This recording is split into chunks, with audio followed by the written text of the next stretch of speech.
Video like जरूर कर लीजिए और ऐसे वीडियो लगातार फ्री में पाने के लिए चैनल को तुरंत सब्सक्राइब कर लीजिए और बेल आइकन को जरूर टैप कर लीजिए ताकि आगे भी सारे वीडियो आपको मिलते रहे। यूट्यूब में फॉलो करते हैं तो प्लीज ये वाला फ्री टेलीग्राम चैनल जरूर ज्वाइन कर लीजिएगा। सारे नोटिफिकेशन सारे अपडेट यहीं पे आते हैं, ध्यान रखिए। दोस्तों, मैं Kirti Goyal study for civil service में आप सभी का स्वागत करती हूँ। जो भी बच्चे यूपीपीसीएस एग्जाम की प्रिपरेशन कर रहे हैं तो वो स्टडी फॉर सिविल सर्विस का पेड कोर्स ज्वाइन करके कंप्लीट प्री प्लस मेंस तक की कंप्लीट तैयारी कर सकते हैं। ज़्यादा जानकारी के लिए डिस्क्रिप्शन बॉक्स में जो नंबर दिए गए हैं आप उन पर मैसेज कर जानकारी ले सकते हैं और कोई भी कोर्स आप परचेज कर सकते हैं, या स्टडी फॉर सिविल सर्विस के ऐप पे जाके भी आप कोई भी कोर्स परचेज वहाँ से कर सकते हैं। आज हम इस लेक्चर में हिस्ट्री के PYQ करेंगे।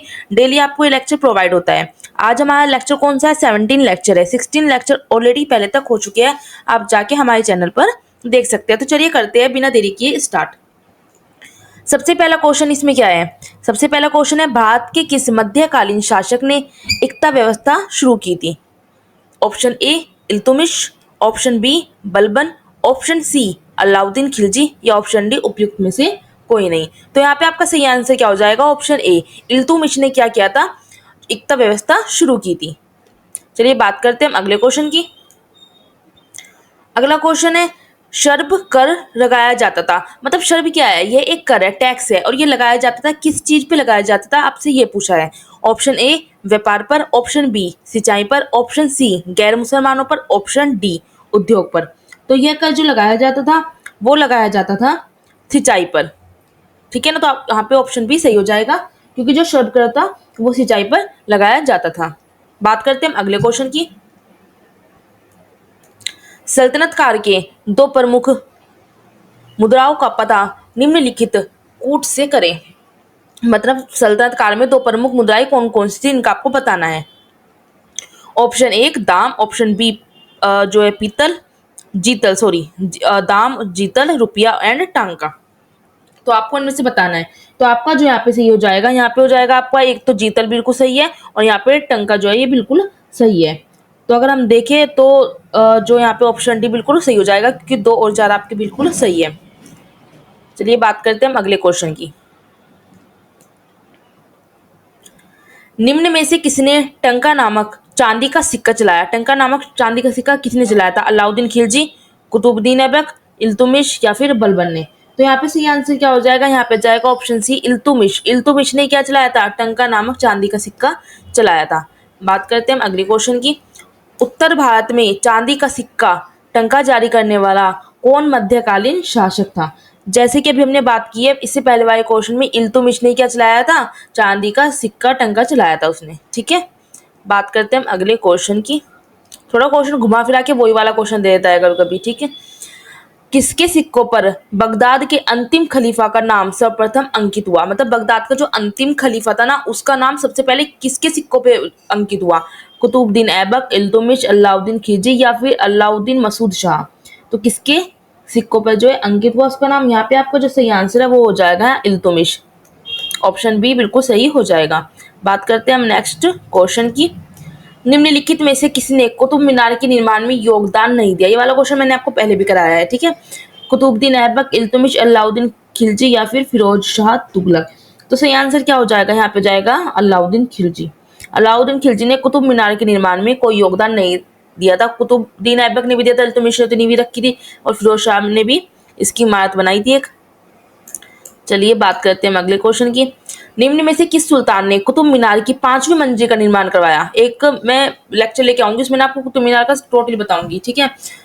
तो कुतुब सब सोचते हैं कि कुतुब मीनार का निर्माण सिर्फ कुतुबुद्दीन ऐबक ने करवाया था, बट नहीं, इसमें कई सारे जो है शासक थे।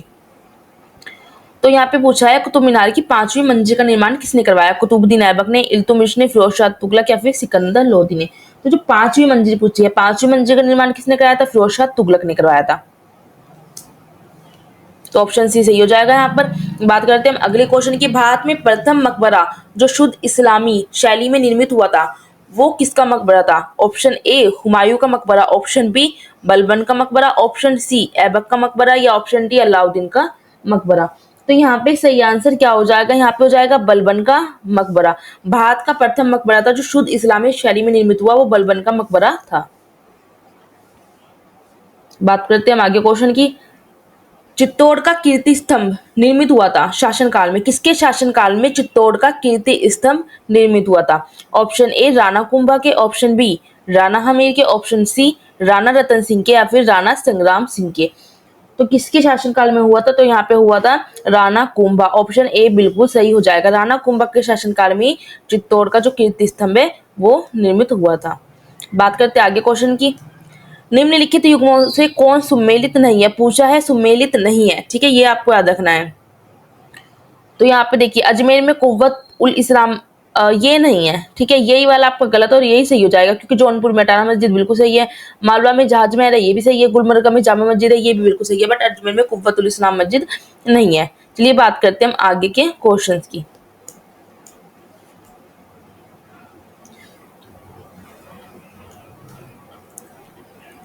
अमीर खुसरो का जन्म हुआ था आगरा में, बाराबंकी में, एटा में, या फिर इटावा में? तो यहाँ पे सही आंसर क्या है? अमीर खुसरो का जन्म जो हुआ था वो हुआ था यहाँ पर एटा में। बात करते हैं आगे क्वेश्चन की। निम्नलिखित में से किसने स्वयं को हिंदुस्तान का तोता मतलब तूतीय हिंद कहा? हिंदुस्तान का तोता तूतीय हिंद किसको कहा जाता है? कुतुबन, उस्मान, अमीर खुसरो, या फिर अमीर हसन? तो यहाँ पे सही आंसर क्या हो जाएगा? अमीर खुसरो। अमीर खुसरो को हिंदुस्तान का तोता कहते हैं और उसने स्वयं को ही क्या कहा? हिंदुस्तान का तोता। चलिए बात करते हैं आगे। अमीर खुसरो ने किसके विकास में अग्रगामी भूमिका निभाई? ब्रजभाषा, अवधी, खड़ी बोली, या फिर भोजपुरी? तो यहाँ पे सही आंसर क्या हो जाएगा? ऑप्शन सी खड़ी बोली। अमीर खुसरो ने जो है खड़ी बोली में उसके विकास में जो है भूमिका निभाई थी। निम्नलिखित में से कौन फारसी का प्रथम कवि था जिसने अपनी कविता में भारतीय पर्यावरण को चित्रित किया है? ऑप्शन ए अमीर खुसरो, ऑप्शन बी अमीर हसन, ऑप्शन सी, ठीक है ना, अबू तालिब, कालिम, या फिर फैजी? यहाँ पे सही आंसर आपका क्या हो जाएगा? ऑप्शन ए हो जाएगा अमीर खुसरो। अमीर खुसरो क्या था? फारसी का प्रथम कवि था जिसने अपनी कविता में भारतीय पर्यावरण को क्या किया था? चित्रित किया था। चलिए बात करते हैं आगे क्वेश्चन की। अमीर खुसरो किसका दरबारी कवि था? मोहम्मद बिन तुगलक का था, अलाउद्दीन खिलजी, शेरशाह सूरी, या फिर हुमायूं का? तो यहाँ पे सही क्या हो जाएगा? वो अलाउद्दीन खिलजी का दरबारी कवि था। कौन? अमीर खुसरो। निम्न में से किसको हिंदी खड़ी बोली का जनक माना जाता है? अमीर खुसरो को, मलिक मोहम्मद जासी, कबीर, अब्दुल रहीम खान खाना? तो किसको बोला जाता है? तो यहाँ पे अमीर खुसरो को ही जो है हिंदी खड़ी बोली का जनक माना जाता है, ठीक है, याद रखना है। हिंदी खड़ी बोली का जनक किसको माना जाता है? अमीर खुसरो को।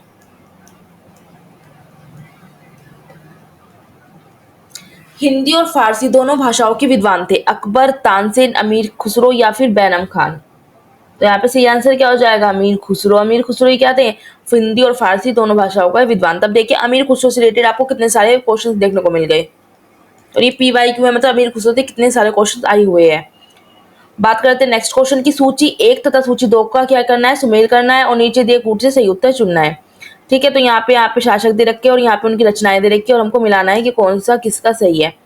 शासक के नाम में क्या है? यहाँ पे जियाउद्दीन बर्नी, हसन निजामी, मिनाज उस सिराज, अहिया बिन अहमद, और यहाँ पे ये सारी क्या है? रचनाएं है। तो चलिए देखते हैं कौन सी सही है। सबसे पहले बात करते हैं हम जियाउद्दीन बर्नी की, अगर हम बात करें, ठीक।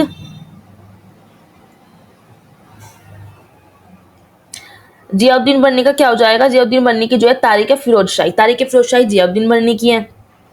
अगर हम बात करें हसन निजामी की कौन सी हो जाएगी? यहाँ पे हो जाएगी ताजुल मासिर किसकी है? हसन निजामी की है। तो ए का तो हो गया हमारा 3 और बी का क्या हो रहा है हमारा 4। मिनाज उस सिराज की अगर हम बात करें तो यह हो जाएगी तबकात नासरी, ठीक है ना। तो सी का क्या होगा? यहाँ पे सी का तो हो गया याहिया बिन अहमद, इनकी है ये तारीख है मुबारक शाही। तो डी का क्या होगा? 1। ए का 3 कहाँ पे है? यहाँ पे, ये बिल्कुल सही है। ऑप्शन डी यहाँ पे आपका बिल्कुल सही हो जाएगा, ठीक है ना। चलिए बात करते हैं हम आगे क्वेश्चन की। इसमें भी क्या है? सूची फर्स्ट को सूची सेकंड से सम्मिलित करना और नीचे दे कूट से सही उत्तर चुनना है। सूची फर्स्ट में आपको तारीख हिंद, तारीख दिल्ली, रेहरा, तबकात नासिर रचनाएं दे रखी है और यहाँ पे दे रखी है शासक के नाम। इब्न बतूता हो गया, मिनाज उस सिराज, अलबरूनी, खुसरो, ठीक है। रचनाएं बहुत ज्यादा पूछी जाती है हिस्ट्री में, तो आपको सारी ये जरूर याद रखनी है। चलिए देखते हैं हम यहाँ पे तारीख हिंद किसकी है? ये हो जाएगी अलबरूनी की, ठीक है ना। तारीख दिल्ली की बात करें तो खुसरो की है। रेहरा की बात करें तो यह किसकी है? ये इब्न बतूता की है। तबकात नासिरी मिनाज उस सिराज की है, ठीक। तो यहाँ पे अगर हम देखें तो सही आंसर आपको हो जाता है फिर सी। चलिए बात करते हैं हम आगे क्वेश्चन की।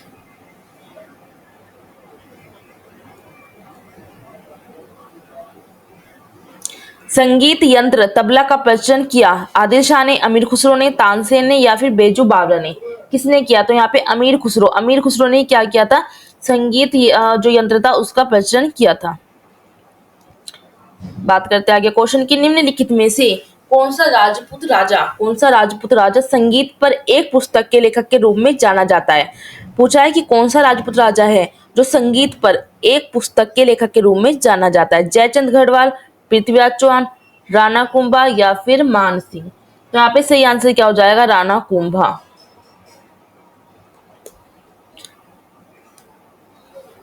आगे क्वेश्चन देखते हैं। दिल्ली का वह सुल्तान जिसने अपने संस्मरण लिखे थे, कौन था वो? इल्तुमिश, बलबन, अलाउद्दीन खिलजी या फिर फिरोज तुगलक? तो वो कौन सा लेखक था? वो आ जाएगा यहाँ पे ऑप्शन डी, फिरोज तुगलक, जिसने अपने ही क्या लिखे थे? संस्मरण से लिखे थे। आगे क्वेश्चन पे आ जाते हैं। भारत में पोलो खेल का प्रचलन किया किसने? यूनानियों ने, अंग्रेजों ने, तुर्कों ने या फिर मुगलों ने? तो भारत में जो पोलो खेल आया था उसका जो शुरुआत की थी, प्रचलन किया था, वो किसने किया था? वो तुर्कों ने किया था। बात करते हैं आगे क्वेश्चन की। सूची फर्स्ट को सूची सेकंड से सुमेल करना है।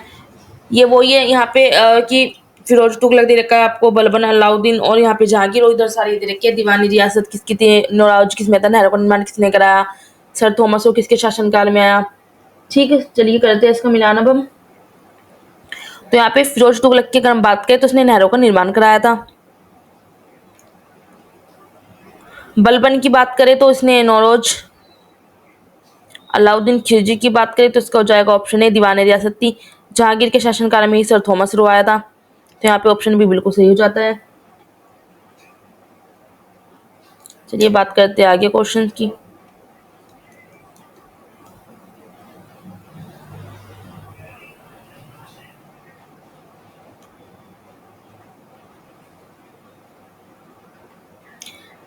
निम्न यात्रियों के आने का क्या अनुक्रम रहा? मतलब सबसे पहले इनमें से कौन आया था? इब्न बतूता आया था, ट्रेवेनियर आया था, अल-बरूनी आया था या फिर मनुची आया था? ये पूछा है, इनको क्रम से लगाना है।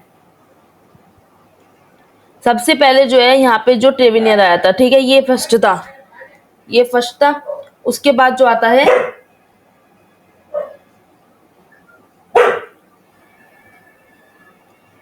उसके बाद कौन सा आता है? उसके बाद आपका जाता है यहाँ पे इब्न बतूता, ठीक है। उसके बाद अगर हम बात करें, एक मिनट, थोड़ा सा गलती हो गया है ये, ठीक है ना, फिर से देखते हैं।